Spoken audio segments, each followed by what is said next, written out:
Consistent, regular, and plentiful content that educates and entertains and hopefully brings value to your audience is how we build trust and eventually, hopefully, grow our businesses.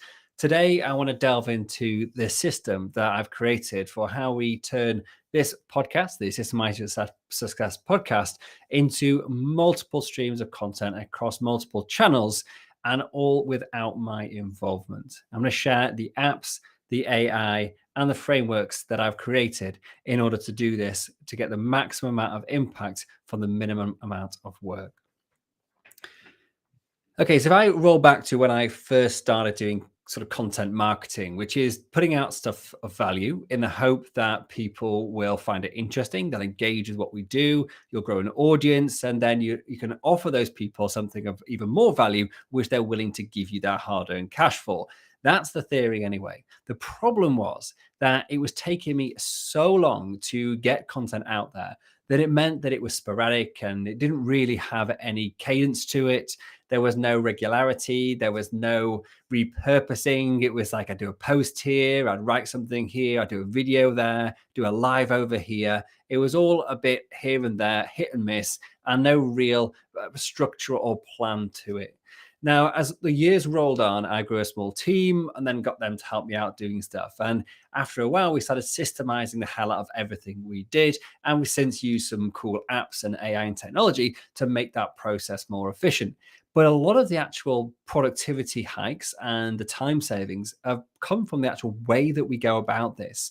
And I've picked up things along the way, listening to brilliant influencers, Russell Brunson, Alex Hormozy, Rob Moore, for example, all prolific content producers, and Neil Patel for another one, and Pat Flynn, another one of my favorites. All these people regularly produce huge amounts of content, but they're not sat there doing this all day, every day. They have a method to their madness. And I've adapted what I've learned from them into what I call my content machine. And today I want to talk through how that process works, some of the mistakes I've made along the way, and some of the things that I've think have been big wins, and how you can adapt those into your content marketing to hopefully produce some better content more easily, and without you having to spend hours and hours constantly thinking up new stuff that you're going to do. So one of the key things, or one of the questions I get asked, is about, how do you know what you're going to talk about next? What is it you're going to talk about on your Systemize Your Success podcast? And the way I do this is that I think about things that interest me, that also I know have been of value when I've shared them to our clients. And often these come from our training sessions, or the coaching sessions, or the mentorship sessions I have with my clients. They're all absolutely brilliant pools of potential topics I can talk about. If somebody asks me a question on one of my coaching sessions, it's very likely that other people are going to have that same question, that same challenge, and they would benefit from hearing the answer. So often a lot of the frameworks I create and the solutions I provide our clients have come from those questions that have been asked. And therefore, the same thing happens with our content. So it's not like sit here and think of brand new content to share with you on this podcast. It's the challenges and the problems that have come to me that I've fixed, and now I'm sharing it with you. So that's the easiest way for me, I believe, to create content.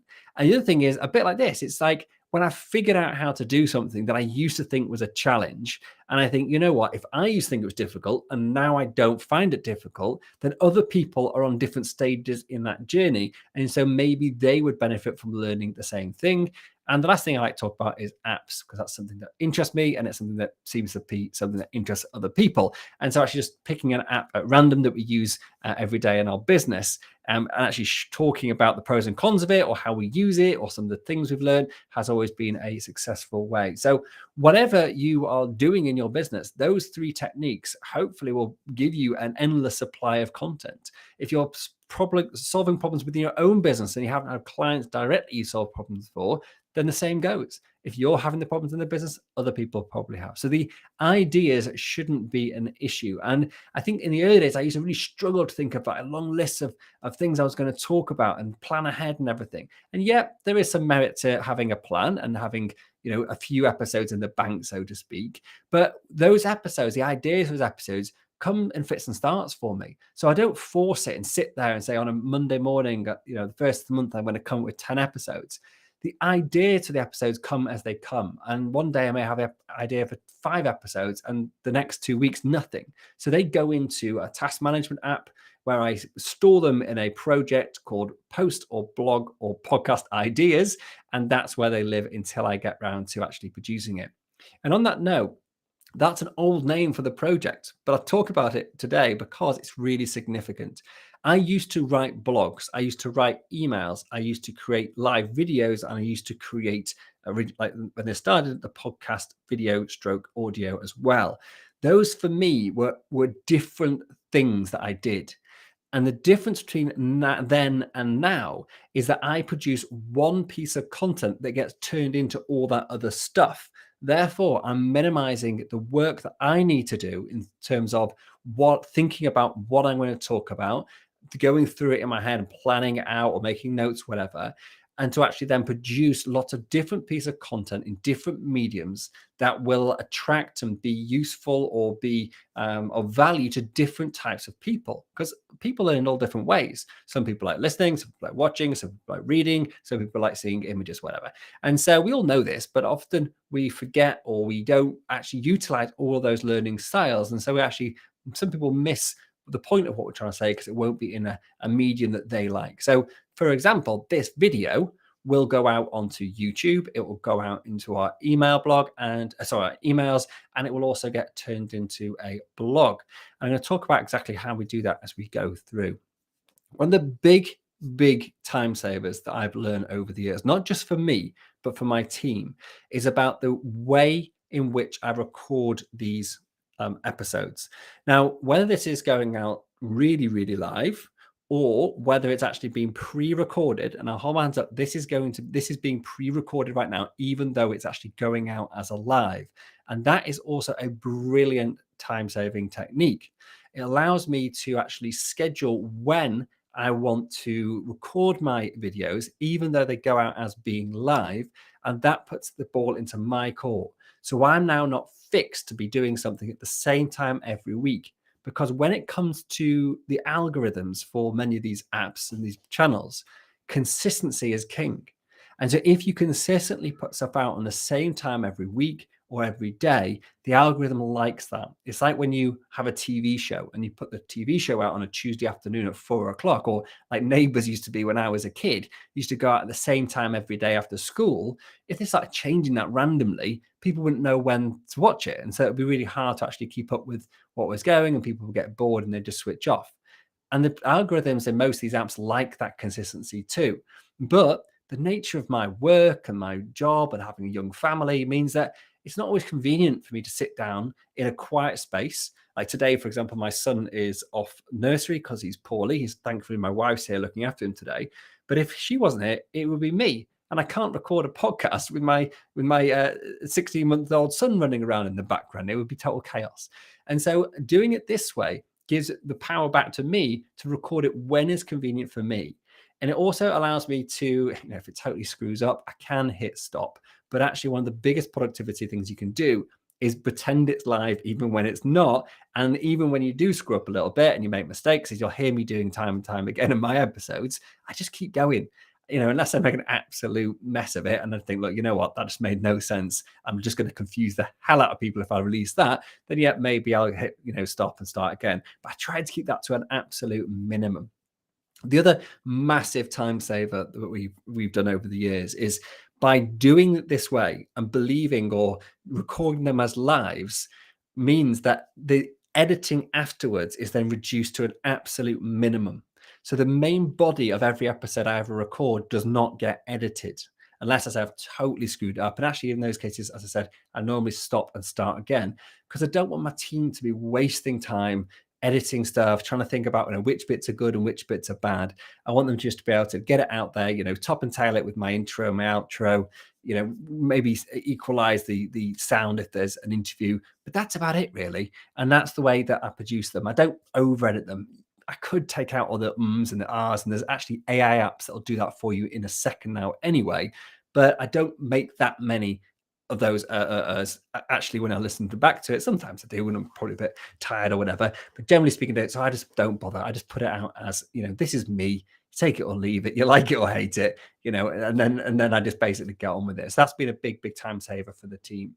The other massive time saver, probably the biggest of everything, is that when you're doing onto social media, things like TikTok or Reels or Shorts, your YouTube Shorts, then you have to then condense whatever it is you want to say down into a 60-second video. And what we used to do was used to take my 10, 15, 20-minute video, whatever it was, I used to record for this live podcast. And we used to then, or my team would then go through and basically stick this into an app called Descript, which is a brilliant app, by the way, for doing this exact what I'm going to just say to you. But there's also a caveat to this, which is what I'm explaining now. So we used to put the whole video into Descript. It would then transcribe the video, and then my team would then edit the transcript to get it down to a minute long. Not really mind if it's chopping and jumping in the video itself, as long as the audio sounded good, because that's the way that actually those shorts are often done when you look at the big influencers.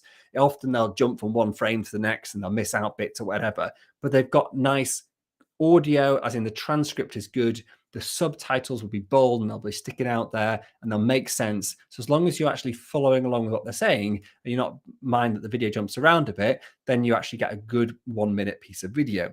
The problem was producing something like that, even using a brilliant app like Descript, which cut the production time probably by 50% from using a classic video editing and like listening through and then trying to remember or piece it all together, which was a nightmare.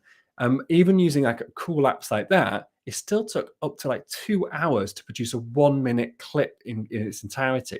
And that's a lot of time. And we want to produce a minimum of 5 of those clips per week. And actually, we would love to do even more of that. And when I grow the capacity of the team, we will. But 2 hours per clip just seemed a bit excessive. And so I learned a great tip from Alex Hormozy recently when I was watching. Actually, I was reading his book, $100 Million Leads, actually. And in that book, he talks about, or one of his books anyway, sorry. In one of his books, he talks about how he does his content production. And it's actually really clever. He basically records the video like I am now. And then immediately after I hit stop on this long video, this will be, I don't know, 15, 20 minutes, something like that. I'm going to sit down and while it's fresh in my mind, I've already done the work. I've put this out there. I'm just going to literally sit there and direct to camera, record 1, 2, 3, 4, whatever, however many I can think of, like 55-second clips or 30-second clips. And those clips will be unedited again and used as my reels, as my shorts, and as my the short form videos that go out onto all the platforms that require that 1 minute max or whatever it is that you actually need for whatever platform you're doing it on. That has saved my team a huge amount of time and also produces often more concise and just better delivery because you think about what it is you're going to say. And again, you record these as if they were live, so you don't, leave there to be editing and messing around with afterwards. You want that to be a clean video to make it as easy as possible for your team to produce the content afterwards.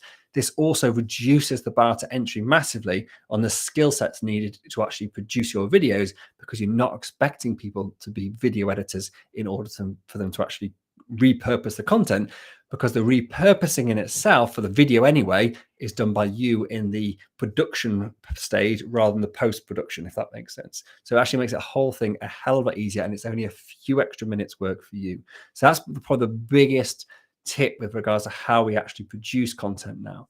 And then when we once those videos have been recorded, the long one anyway, we put that into, actually, as I'm doing now, I'm actually recording this live into my Restream app. There are other apps out there, but Restream is an app which allows you to basically either live or, like I'm doing, pre-recorded. You can upload recorded videos to it as well. But I'm recording the video into the app, and then at a later date, I can then schedule this as a live to be able to then go out to all the different channels I want. And it can stream simultaneously to multiple channels. So I can go to my Facebook group, my community, to my Facebook page, to my LinkedIn, to my YouTube, to my Instagram, or whatever it is I want to put this, and do it simultaneously with just doing that one event. It goes out to all those channels and therefore maximizing the reach of every single piece of content I produce with absolutely no additional effort. Then obviously we get the little videos afterwards, and then we do stuff to them. And that's what we do to them afterwards. I'm going to cover in a second. This long form video though, this is the key to the content repurposing machine, because this is the one with all of your insights and knowledge, and hopefully it's structured in a relatively logical way. And so therefore you can then produce some pretty cool things with very minimal effort these days. There's a few apps that we use, and you'll have to have a check out. I don't know what the prices are of some of these things. We've had lifetime deals on pretty much all this kind of stuff because we get in early. So a little side tip, have a checkout of app Zumo or Dealify. They often have lifetime deals of new apps as they're launching, and it's worth just having a look at the reviews and the 5-star reviews of apps that fit a niche or something you are going to do, pretty much guaranteed going to do in the future. It's worth bagging them while they're in their infancy for these lifetime deals, because sometimes they end up costing hundreds, if not thousands of dollars a month, and you get them for free forevermore. So it's definitely worth having a quick look at that once a month just to see what's out there. And we've had some really good stuff. So a couple of the ones we're going to talk about today, actually pretty much all the ones we're going to talk about today, I've got on those deals. So you have to find apps that are available now if you're unable to get those lifetime deals, or just pay for them because they're pretty good. So we take that long form video and we stick it into, first of all, an app called Cast Magic. And that then will produce our show notes. It'll produce email copy, both short and long form. It'll actually give us all of the talking points, the questions that are asked. It'll give us the key moments. And so it basically does all that hard work that used to be quite a time-consuming job to do. It used to take quite a few hours from each episode to do that. And it'll do that to about a 90% standard pretty quick. I mean, well, it's pretty quick instantly because it's AI. And so from that, we just sense check it, maybe tweak it a bit. Maybe it just got the wrong end of the stick or emphasized the wrong points. So there's sometimes a little bit of editing to be done afterwards, but minimal compared to what we used to have to do, because we don't have to write anything from scratch. And often actually, you need a copywriter, or if you're a smaller business than yourself, just get good at understanding copy so you can actually just edit these and get them done. So I typically spend, if I'm doing this myself, if the team need my help on inputting something, it'll only take about 10 or 15 minutes to actually just go through and create all of these things, all the emails, everything, just by sort of pointing out, now that's not quite what I was trying to say here, just tweak this a little bit. So it's that sort of input that's sometimes needed from you, the business owner, or if you've got a really good copywriter, they can actually do that as well. The second app we use, which we've only really just started using, so I'm not actually sort of officially published anything from it yet, but I've been using it and testing it and seeing whether we're going to go for it or not. But it is actually pretty good. It's an app called Blogify, and it turns your videos from YouTube, or you can upload them like we do, and it turns them into a blog. Now again, it's not 100%, and there are some limitations. So what we do is we get that Blogify output, which actually, because this is a podcast and I talk about, hey, welcome to Systemize Your Success podcast and whatever, is sometimes will describe as, in Steve Day's latest podcast episode. I don't want that as a blog.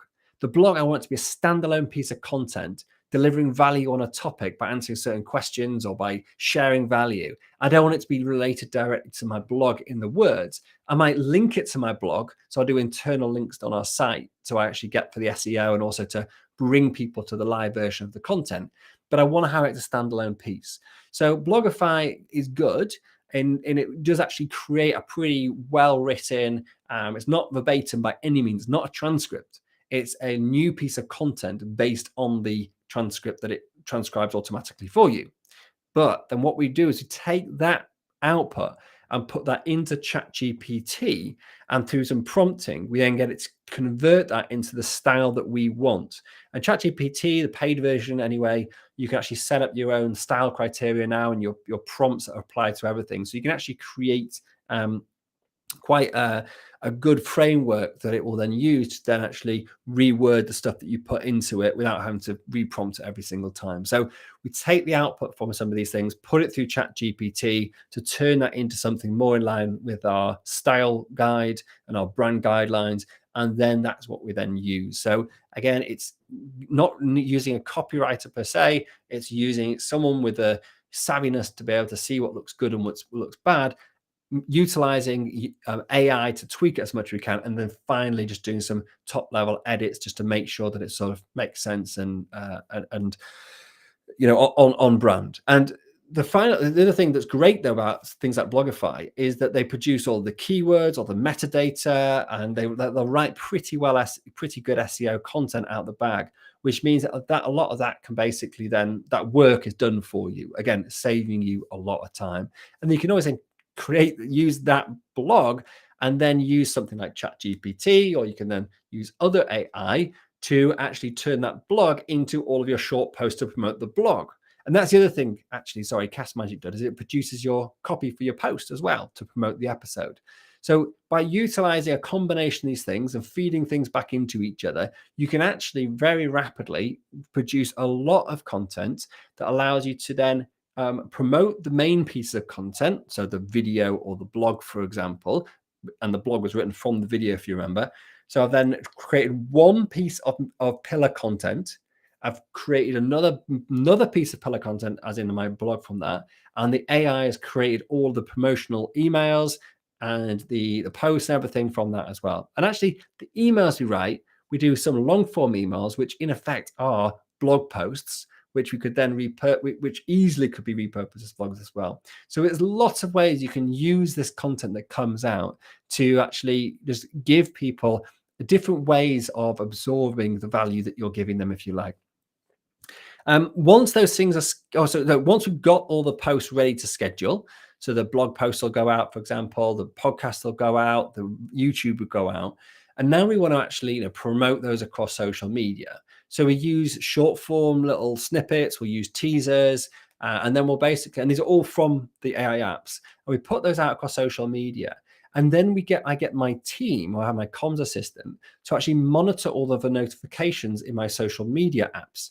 And you can use, there are tools which allow you to pull this all together. But the idea is you want a human to be there. And there are, again, you can get AI to do this, but currently I don't like that because I'm worried about Facebook banning me, because it has, when I messed around a long time ago and tried to automate some of the stuff with my Facebook groups and about messaging people, I actually got banned off Facebook and had to appeal it. And I got back in, it's fine, because they don't allow you to use automation tools. That's one of the things, they want it to be human. I'm not saying it can't be done.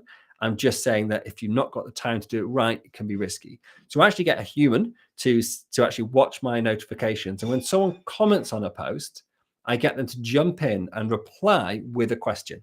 So I get them to use like an ACA framework. So acknowledge, compliment, and ask, which is taken from Alex Hormozzi's book, $100 Million Leads.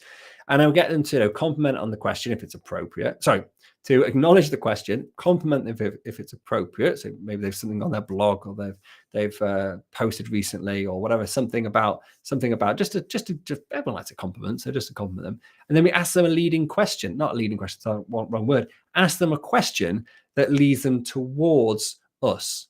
So if we, for example, help small business owners to remove themselves from the day-to-day running of their business, I want to know something about their business to see, would they be a good fit from either getting some free content from us, from joining our podcast, or from actually having a call with us and finding out if they're a good fit to come on our academy.